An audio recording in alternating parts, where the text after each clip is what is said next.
Hello guys, माझं नाव राहुल आणि तुम्हा सर्वांचं स्वागत आहे डिजिटल क्लासरूम मध्ये. तर डिजिटल क्लासरूम मध्ये आज आपण आपल्या सब्जेक्टला सुरुवात करतोय. तर आपल्या सब्जेक्टचं नाव आहे डीबीएमएस. डीबीएमएस म्हणजे काय? डीबीएमएस म्हणजे डेटाबेस मॅनेजमेंट सिस्टम. आता हे डेटाबेस मॅनेजमेंट सिस्टम म्हणजे काय? तर याच्यामध्ये डीबीएमएस मध्ये काय? डीबीएमएस मध्ये डी कशासाठी स्टँड करतो? डी स्टँड करतो डेटाबेस साठी, डीबी स्टँड करतो डेटाबेस साठी, एम स्टँड करतो मॅनेजमेंट साठी आणि एस स्टँड करतो सिस्टम साठी. म्हणजे थोडक्यात काय डीबीएमएस म्हणजे काय? Database management system. तर हे कशासाठी यूज केलं जातं? So it is the system that is use to manage the data. म्हणजे आपला जो डेटा असणार आहे, आपल्या सिस्टम मध्ये जो डेटा आहे तो आपल्याला काय करायचं? मॅनेज करायचा आहे. त्याच्यासाठी आपण कशाचा यूज करतो? डीबीएमएस चा यूज करतो. आता मग यूज करतो, डेटाला मॅनेज करतो म्हणजे नक्की काय करतो?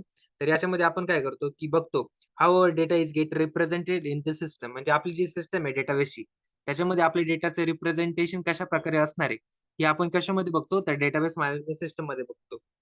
त्यानंतर how our data is get processed. म्हणजे आपला जो डेटा आहे तो कशा प्रकारे त्याची प्रोसेसिंग होणार आहे, म्हणजे त्याच्यावरती कोणकोणते ऑपरेशन परफॉर्म होणार आहे, डेटा ऍड करायचा, डिलीट करायचा, ह्या सगळ्या गोष्टी कशामध्ये बघणार आहे आपण? तर डीबीएमएस मध्ये बघणार आहे. त्याच्यानंतर ना how our data get is how our data get store into the system. म्हणजे आपला जो डेटा आहे तो आपल्या सिस्टम मध्ये कशा प्रकारे स्टोअर होणार आहे, या गोष्टी आपण कशामध्ये बघणार आहे? डेटाबेस सिस्टम मध्ये. आता आपल्याला डेटाबेस सिस्टम क्रिएट करायची, जसं आपल्याला माहिती आहे, आपल्याला एखादं ऍप्लिकेशन बनवायचं असेल, एखादी वेबसाईट बनवायची असेल, तर आपण कशाचा यूज करतो? प्रोग्रामिंग लँग्वेजचा यूज करतो. त्याचप्रमाणे आपल्याला डेटाबेस क्रिएट करायचं आहे, त्याच्यासाठी आपण एका प्रोग्रामिंग लँग्वेजचा यूज करणार आहे. तर कोणत्या प्रोग्रामिंग लँग्वेजचा यूज करणार आहे? तर आपण यूज करणार आहोत एसक्यूएल. कोणत्या? तर एसक्यूएल ही जी प्रोग्रामिंग लँग्वेज आहे, ह्या एसक्यूएल प्रोग्रामिंग लँग्वेज आपण यूज करणार आहे कशासाठी? For creating, deleting and storing performing different operations on the databases. Okay. तर याच्यामध्ये एसक्यूएल म्हणजे काय? एसक्यूएल मध्ये एस स्टँड करतो स्ट्रक्चर साठी, क्यू स्टँड करतो क्युरी साठी आणि एल स्टँड करतो लँग्वेज साठी. ओके. तर याच्यामध्ये एसक्यूएल मध्ये आपण काय करतो बेसिकली? एसक्यूएल मध्ये बघा, it is use to creating the databases and tables.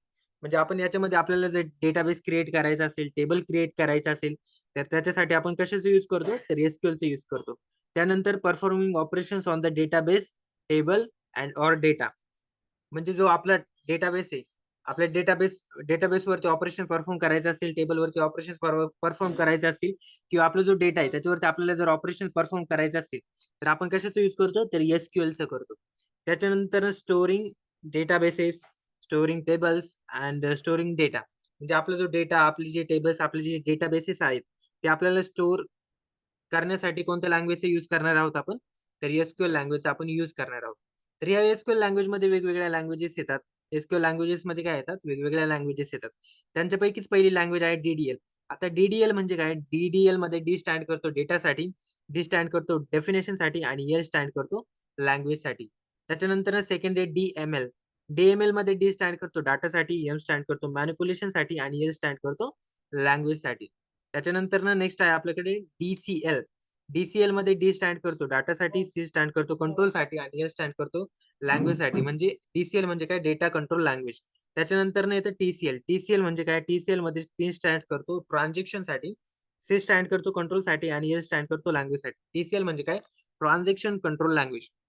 आता लँग्वेजेस काय, किंवा याच्यामध्ये कोणकोणत्या कमांडचा यूज केला जातो, हे आपण इन डिटेल मध्ये नेक्स्ट व्हिडिओ मध्ये बघणार आहे. आता आपण फक्त काय करतोय? फक्त एक बेसिक इंट्रोडक्शन घेतो याच्यामध्ये. तर आता पहिली लँग्वेज कोणती आपली? पहिली लँग्वेज आहे आपली डीडीएल. डीडीएल म्हणजे काय? Data definition language. आता याच्यामध्ये काय आहेत? कमांड्स आहेत. याच्यामध्ये काय आहेत? आपल्याकडे कमांड्स आहेत. तर याच्यामधली पहिली कमांड जी आहे, तर ती पहिली कमांड कोणती आहे? क्रिएट. पहिली कमांड आहे क्रिएट, सेकंड कमांड आहे ड्रॉप, तिसरी कमांड आहे अल्टर, चौथी आहे रिनेम आणि पाचवी आहे ट्रंकेट. तर याच्यामध्ये कोणकोणत्या कमांड आहे? क्रिएट, ड्रॉप, अल्टर, रिनेम आणि ट्रंकेट. आता ह्या कमांड काय आहेत, याचा यूज कशा प्रकारे, हे आपण नेक्स्ट व्हिडिओमध्ये इन डिटेल मध्ये काय करणार आहोत? बघणार आहोत. ओके. आता त्याच्यानंतर नेक्स्ट लँग्वेज आपली येते कोणती? तर ती येते डीएमएल. नेक्स्ट लँग्वेज कोणती येते आपली? डीएमएल. आता डीएमएल मध्ये डीएमएल स्टँड काय कशासाठी करतं? डेटा मॅनिप्युलेशन लँग्वेज साठी स्टँड करते. याच्यामध्ये पण आपल्याकडे काय कमांड्स आहेत? याच्यामध्ये आपल्याकडे कमांड्स आहेत. त्यातली पहिली कमांड आहे आपल्याकडे सिलेक्ट, सेकंड आहे इन्सर्ट, तिसरी आहे अपडेट आणि चौथी आहे डिलीट. आता सिलेक्ट, इन्सर्ट, अपडेट, डिलीट हे आपण नेक्स्ट व्हिडिओमध्ये बघणारच आहोत. ओके. त्याच्यानंतर त्याच्यानंतर गो टू द नेक्स्ट. आपली नेक्स्ट लँग्वेज कोणती आहे? डीसीएल. कोणती लँग्वेज आहे? डीसीएल. तर डीसीएल स्टँड कशासाठी करतं? डीसीएल स्टँड करतं डाटा कंट्रोल लँग्वेज साठी करते. याच्यामध्ये पण आपल्याकडे काय कमांड आहेत? याच्यामध्ये आपल्याकडे दोन कमांड्स आहेत. पहिल्या कमांडचं नाव आहे ग्रँड आणि सेकंड कमांडचं नाव आहे आपल्याकडे रिओग. ओके. तर ग्रँट आणि रिवोक आपण नंतर बघणारच आहोत. त्याच्यानंतर नेक्स्ट आपल्याकडे आहे लँग्वेज आहे TCL, that means transaction control language. याच्यामध्ये पण आपल्याकडे काय आहे, त्याच्यामध्ये पण आपल्याकडे आहेत कमांड्स. तर याच्यामध्ये कोणकोणत्या कमांड्स आहेत आपल्याकडे? याच्यामध्ये पहिली कमांड आहे आपल्याकडे कमिट, सेकंड आहे रोल बॅक आणि थर्ड कमांड आहे सेव्ह पॉइंट. आता या ज्या कमांड्स आहेत हे आपण नेक्स्ट व्हिडिओमध्ये इन डिटेल मध्ये बघणार आहोत. फक्त आज आपण काय बघितलं की डेटाबेस मॅनेजमेंट सिस्टमचं काय बघितलं आज आपण? फक्त इंट्रोडक्शन पाहिलं. त्याच्यासाठी कोणती लँग्वेज यूज करतो, त्याच्यामध्ये एसक्यूएल पाहिलं.